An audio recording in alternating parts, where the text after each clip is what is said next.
فرقان مرتے ہوئے اپنے بھائی کو الزام دیتا ہے کہ اس کی وجہ سے میں برباد ہوا ہوں، اس حالت کو پہنچا ہوں۔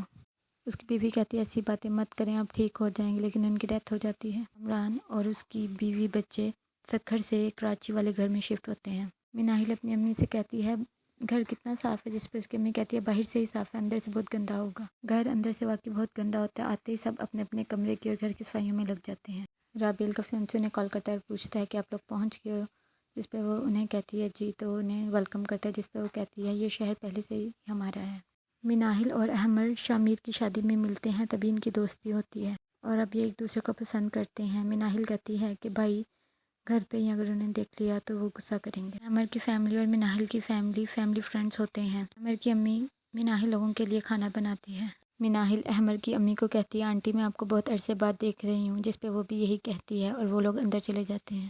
ہمیرا احمر کی امی کو دیکھ کر بہت خوش ہوتی ہے، انہیں گلے لگاتی ہے اور شامیر سے بھی سلام دعا آتی ہے اور سب سے سلام دعا ہوتی ہے اور وہ لوگ کھانا لگاتے ہیں اور وہ لوگ کھاتے ہیں۔ فرزانہ اپنے بیٹے نعمان سے کہتی ہے تم نے اتنی دیر لگا دی، وہ لوگ کب کے آ گئے ہوں گے، جس پہ وہ کہتا ہے کہ وہ لوگ کون سا ہمارا انتظار کر رہے ہوں گے۔ اس کی امی کہتی ہے ہمیں تو ان سے کام ہے نا، چلو اب۔ وانیہ سامان ان پیک کر رہی ہوتی ہے کہ انہیں اپنے بابا کی تصویر ملتی ہے، جس پہ وہ سب بہن بھائی بہت ایموشنل ہو جاتے ہیں۔ شامیر کہتا ہے مناہل تمہارا مسکرانا ابو جیسا ہے، رابیل تم ابو کی طرح کم کم بولتی ہو، اور وہ بہنیں کہتی ہیں آپ بالکل پورے کے پورے ابو جیسے ہیں۔ تبھی شامیر کی وائف آ جاتی ہے، کہتی ہے تم لوگوں کو کیا ہوا؟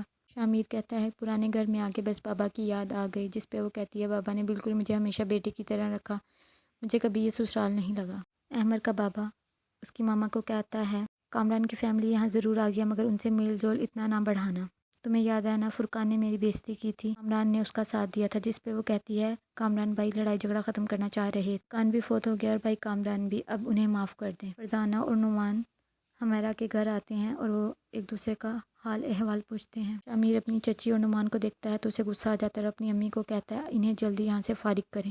آپ کو یاد ہے نا انہوں نے میری شادی میں آ کے کتنا تماشا لگایا تھا؟ امی کہتی ہے فرقان کی ڈیتھ کے بعد انہوں نے معافی بھی تو مانگی تھی، جس پہ وہ کہتے ہیں انہیں کا فائدہ تھا، ارمان کی اسٹڈی کے لیے ہم نے کتنی بڑی رقم دی تھی انہیں۔ فرزانہ اپنی جٹھانی سے کہتی ہے مجھے آپ سے ضروری بات کرنی تھی، مناہل مجھے دے دے۔ تبھی شامیر کہتا ہے ایسا کبھی نہیں ہو سکتا۔ احمر کی امی احمر کو سمجھاتی ہیں تمہارے بابا مجھے نہیں لگتا مانیں گے، تم ہانیہ کو ایک دفعہ بتا دو یہ بات، پھر بھی میں منانے کی کوشش کرتی رہوں گی۔ مناہل کہتی ہے کیا ہماری شادی نہیں ہو پائے گی، جس پہ وہ کہتا ہے ماما کوشش تو کر رہی ہیں۔ فرزانہ کسی بابے کے پاس جاتی ہے جو کالا جادو کرتا ہے۔ فرزانہ اسے کچھ نہیں بتاتی، لیکن وہ اپنے غائب سے اسے سب کچھ بتا دیتا ہے۔ تمہارے خاوند فرقان نے اپنا حصہ لے لیا تھا، اب تم چاہتی ہو وہ اپنا حصہ بھی تمہیں دے دے۔ میرے پاس آج تک جو بھی آیا ہے لالچ، دولت اور پیسے اور اپنے کام کروانے کے لیے آیا، کوئی رب کا شکر ادا نہیں کرتا، لیکن تمہارا کام ہو جائے گا، وہ لوگ اپنا حق تمہارا حق سمجھ کر دے دیں گے۔